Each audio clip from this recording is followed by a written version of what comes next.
دین اسلام کی تاریخ ایک لازوال تاریخ ہے جہاں واقعات و معجزات محمدی صلی اللہ علیہ وآلہ وسلم کے ساتھ ساتھ ان کے قابل فخر غلاموں کی جانثاری کا جب ذکر آ جائے تو عقل محو حیرت نظر آتی ہے۔ آج اس ویڈیو کے ذریعے آپ کو تاریخ اسلام کے ایک ایسے ہی ہیرے سے آشنا کروایا جائے گا جنہیں خلیفہ راشد حضرت عمر رضی اللہ عنہ نے 1000 آدمیوں کی فوج کے برابر کہا تھا۔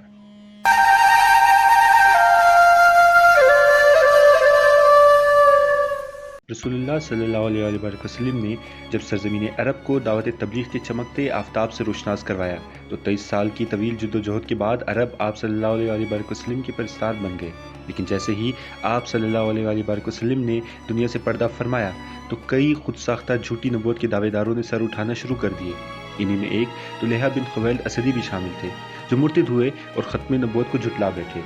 طلحہ بن خویلد اسدی دور محمد صلی اللہ علیہ وآلہ وسلم میں رسول پاک صلی اللہ علیہ وسلم کے جانثار اور اسلامی فوج کے سالاروں میں سے ایک تھے، جبکہ آپ کا تعلق قبیلہ بنی اسد سے تھا۔ نبوت کا دعویٰ کرنے کے بعد حضرت ابوبکر صدیق رضی اللہ عنہ نے ان کے خلاف جہاد کا اعلان کیا اور بالآخر 2 مارکوں کے بعد طلحہ بن خویلد اسدی کو شکست ہوئی اور آپ شام کی طرف فرار ہو گئے۔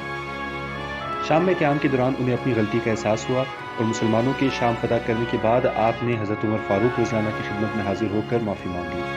معافی ملنے کے بعد آپ کو ایران کی جانب جانے والے حضرت سعد بن ابی وقاص رضی اللہ عنہ کے لشکر میں جگہ ملی،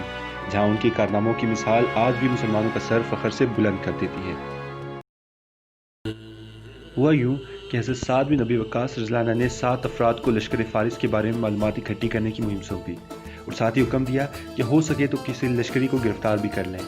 یہ 7 افراد جب اپنی مہم پر نکلے تو کچھ ہی فاصلے پر دشمن کا لشکر اپنے سامنے پایا، جس سے 6 افراد آپس میں مشورہ کر کے واپس پلٹ گئے، جبکہ طلحہ بن خویلد اسدی نے واپس ناکام لوٹنے سے انکار کرتے ہوئے تنہا آگے بڑھنے کا فیصلہ کیا اور فارسیوں کے لشکر میں ان کے پانی کی ترسیل کے راستے سے اندر داخل ہو گئے، جہاں جنگجوؤں کی تعداد 40,000 کے قریب تھی۔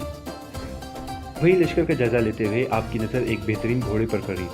اور تفتیش کرنے پر آپ کو علم ہوا کہ یہ گھوڑا اور اس کے قریب لگا خیمہ فارسی سپہ سالار رستم کا ہے۔ چنانچہ آپ نے ایک منصوبہ بنایا اور رات تک وہیں انتظار کیا۔ آدھی رات گزر جانے کے بعد آپ نے رستم کے خیمے کی رسیاں کاٹ ڈالی، خیمہ رستم اور اس کے ساتھیوں پر آ گرا، جس سے لشکر میں ہلچل مچ گئی، جبکہ ان کے دلوں میں مسلمانوں کا رعب بھی پڑ گیا۔ آپ اپنے گھوڑے پر بیٹھ کر وہاں سے نکلے تو کچھ گھڑ سوار آپ کے پیچھے پڑ گئے۔ آپ جان بوجھ کر ان گھڑ سواروں کو اپنے پیچھے لگا کر فارسی لشکر سے دور لے آئے اور یوں آخر میں صرف 3 سوار ہی آپ کے پیچھے رہ گئے تو آپ نے ان میں سے 2 کو قتل کر دیا، جبکہ تیسرے کو گرفتار کر کے سیدنا سعد بن ابی وقاص رضی اللہ عنہ کی خدمت میں پیش کر دیا، جہاں اس گرفتار قیدی نے امان پا کر سب کچھ بتانے کا وعدہ کیا اور پھر طلحہ بن خویلد اسدی کی تعریف کرتے ہوئے کہا کہ ان جیسا شخص آج تک نہیں دیکھا جو اکیلے دشمن کے لشکر میں گھس کر نہ صرف سپہ سالار کی خدمت پر حملہ کرے بلکہ ہمارے تو ایسے جنگجو بھی مال گرے جو اکیلے 1,000 کے برابر سمجھے جاتے تھے، جبکہ اپنے بارے میں اس شخص نے بتایا کہ مجھ سے زیادہ طاقتور آج تک کوئی دوسرے اس خطے میں پیدا نہیں ہوا، جبکہ طلحہ بن خویلد اسدی سے ٹکرانے کے بعد مجھے بھی موت صاف نظر آنے لگی۔ پھر اس شخص نے اسلام قبول کیا اور یوں اسلام کے اس ادنیٰ سے غلام نے جنگ سے قبل ہی دشمنان اسلام پر لرزہ طاری کر دیا